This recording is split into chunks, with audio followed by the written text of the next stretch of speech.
I'm really happy that this Australian Uber driver actually turned to the media and showed other drivers what is possible.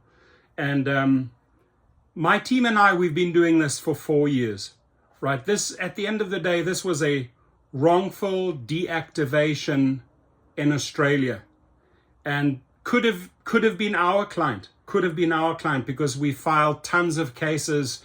In Australia, they have a tribunal, and it's just specific papers and forms that we have to submit. But prior to, filing that claim, you fire off the appeal, and you basically, it's needed, right? Because you have to show the judge, hey, I made every attempt to get my account back. I'm 100% sure that they wrongfully deactivated me. Maybe not the company, but it was the passengers' actions that Uber backed. And they backed the wrong actions, because this passenger got drawn, and that's what we always do. You file a subpoena, you attach the passenger to your case. $10,000, these are Australian dollars, so I'm thinking that's about 5,000 US dollars. In California, you can file for 12,000. In Pennsylvania, you can file for 12,000. In Texas, you can file for 20,000. So you always go for the max, right? At the end of the day, you do have to show a judge, hey, I lost these monies. And here, the argument is that the rideshare company failed to gather the evidence that a driver with near perfect rating had breached its code of conduct. Right? They'll quickly make an accusation. And you've heard this from me 1,000 times, but I say it again and again and again.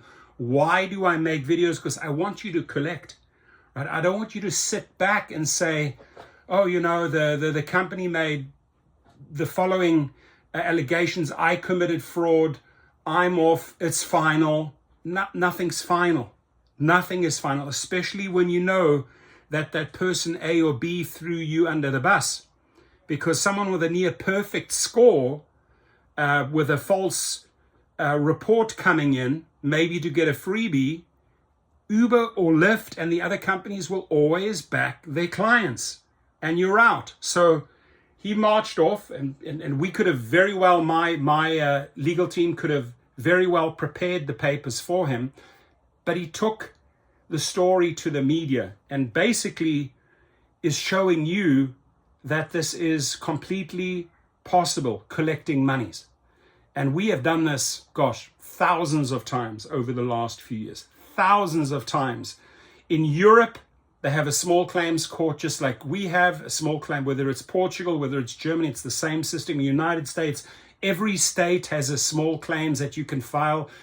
Every state has subpoena forms that you can attach to your small claims if you want to attach the passenger, because you know that he or she fabricated or made up a lie against you and is hurting you.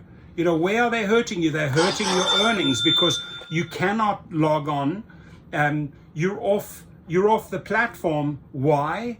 Because they backed this passenger.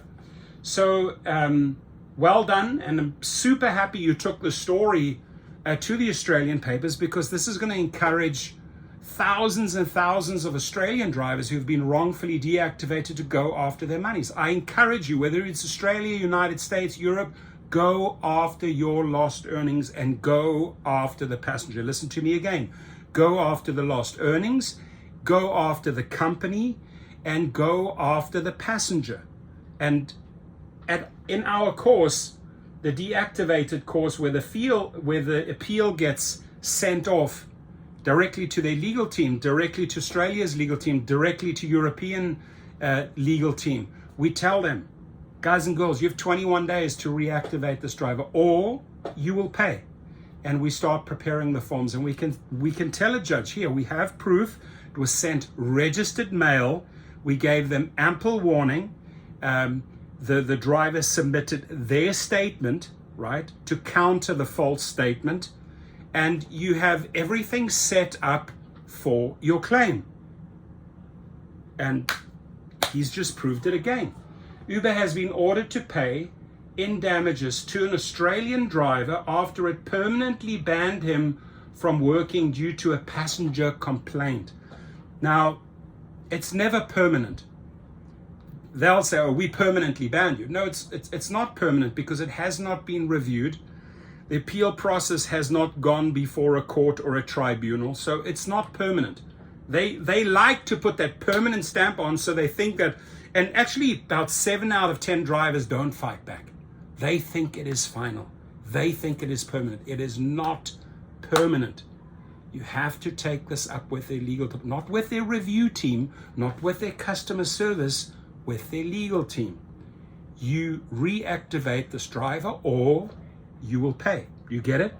So, but they failed to gather evidence that he had breached its code of conduct. The ruling from the New South Wales Civil and Administrative Tribunal, okay, this is how Australians handle it in front of a tribunal, and we've dealt with them probably over 100 times, related to Uber's conduct when terminating the driver's account after a trip last August. A female passenger alleged that the driver told her she was beautiful and asked about her marital status.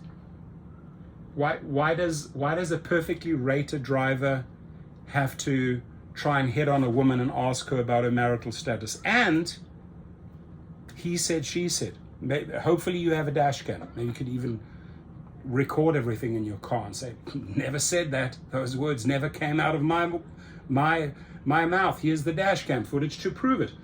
So, but the driver denied this, claiming she had only lodged a complaint after he had refused her demand to speed up during their trip to Sydney Airport and was unhappy with the low rating he had subsequently given her. So he wouldn't speed, and then what did she do? She throws him under the bus. This happens every day, hundreds and hundreds and hundreds of times, sadly. The driver, who partially relied on a Punjabi interpreter during the tribunal proceedings, had been employed as an independent contractor, which Uber calls a driver partner. He drove for Uber full-time, earning about $212,000, including tips in the financial year before he was terminated. So it's about $100,000. This is a full-time driver. He had a gold diamond average rating of 4.98 stars out of 5 as a driver from 19,956 trips over 2.5 years. Over 2.5 years, 20,000 trips. God, this guy lives in his car. But okay, 4 of those trips had led to a customer complaint. In the initial complaint from 9th of August 2023, the passenger checked the box that the driver's behavior had been unprofessional or rude, but did not provide a written comment. Responding to the passenger the same day, Uber said it had noted the feedback on the driver's account and would give the passenger a 50% discount for the next 2 trips. See, there they got their discount. There they got their discount. And once they know how to get a discount, my friends, or a free trip, they do it again, sadly. According to the tribunal, the passenger lodged a second complaint the same day, saying the driver's language was inappropriate, threatening. She then added, the common driver was asking me if I have children and if I'm single or married. He proceeded to tell me I look like a Bollywood actress, which he has met, and showed me a photo of them together. He continued to tell me I'm very beautiful. I felt highly uncomfortable. In response, Uber responded that we're sorry to hear that the driver delivery person may have sexually inappropriate behavior, adding it would fully refund the passenger, full refund, right? The following day, Uber informed the driver it had received a concerning report that he may have committed on a rider's appearance. He may have, right? They don't have proof. He may have. It told him it was temporarily removing his Uber access while the company investigated and asked for any information he could provide about the negative feedback. The driver denied the alleged behavior, saying he respected his customers. I had one customer made me rush, told me to speed up and to take some illegal turns, he wrote in messages published by the tribunal. I just told her that I can do my best to take your destination as quick as possible and safe. Customer was very rude, but I did not say anything. 3 days later, Uber told the driver it had decided to permanently deactivate your account as a result of this feedback. The driver responded by pleading with Uber to check his record. Please, I beg you to verify it again, proper, so I can go back to work, he wrote.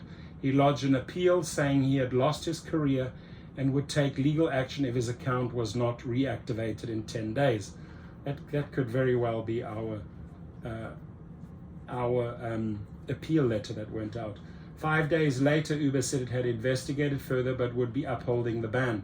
The driver sought $10,000 in damages for lost net income covering the 30-day period after his termination. Good, exactly the right steps. He represented himself at NCAT and did not ask to be reinstated as an Uber driver. Uber relied on a defense that the driver had committed a material breach of its services agreement, a threshold that could be reached by either one serious incident or several smaller breaches. They love bringing up the history, my friends, and they have the history on you. It provided customer messages from 3 previous complaints lodged against the driver, including one passenger who alleged that he had called them sexy, and another who alleged he had asked if she was free on weekends. The driver denied these allegations too, saying many drivers had experienced passengers concocting false complaints, seeking refunds, especially during surge pricing windows and when passengers were intoxicated. And what I believe here is that the judge looked at the 20,000 trips, 2-3, complaints, nothing out of 20,000, and also looked at the ratings, which made him a perfect driver. The tribunal accepted the allegations would be sufficient to terminate him, but found in the driver's favor, noting his denials and near perfect feedback over almost 20,000 trips. The tribunal also cited Uber's lack of evidence from other complainants, failure to approach the complainants for further testimony, and lack of evidence that Uber's specialized team, there's no specialized team, ladies and gentlemen, actually reviewed the driver's appeal. In a statement to Guardian Australia, an Uber spokesman said, "Nothing is more important than the safety and comfort of all users on the Uber platform. We do not take decisions to remove drivers' access to the platform lightly." Not true. Automatically get rejected or kicked off. But in this case, we stand by our decision given the multiple complaints received of alleged inappropriate behavior. Buddies, you guys lost that case. Sad to say, Uber, you lost that case, and what saved this driver was his perfect record and the 20,000 trips. Your comments, please. If you need any help collecting monies, the link is below. Get the appeal process going, which then sets you up either for a tribunal hearing in Australia, small claims in Europe, or a small claims in any of the states of the United States. So check it out and leave your comments, please. Thank you.